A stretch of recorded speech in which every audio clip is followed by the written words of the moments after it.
الحمد لله رب العالمين والصلاة والسلام على أشرف الأنبياء والمرسلين أما بعد مسألة 10 জিলহজ বা 12 জিলহজ কুরবানি এবং মাথা না মুন্ডিয়ে শুধু বড় শয়তানকে পাথর মেরে তাওয়াফে জিয়ারত করা জায়েজ আছে কি না।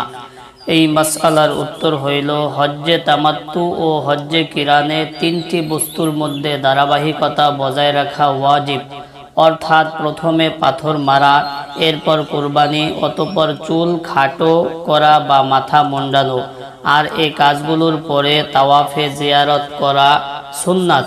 আর যদি কোনো ব্যক্তি এই কাজগুলোর পূর্বে তাওয়াফে জিয়ারত করে নেয় তাহলে দম ওয়াজিব হবে না, বরং সুন্নাতের খেলাফ হবে। আমি এই মাসআলাটি সংগ্রহ করেছি ফতোয়ায়ে শামি 2 নম্বর খণ্ড 533 নম্বর পৃষ্ঠা, ফতোয়ায়ে রহিমিয়া 8 নম্বর খণ্ড 283 নম্বর পৃষ্ঠা থেকে।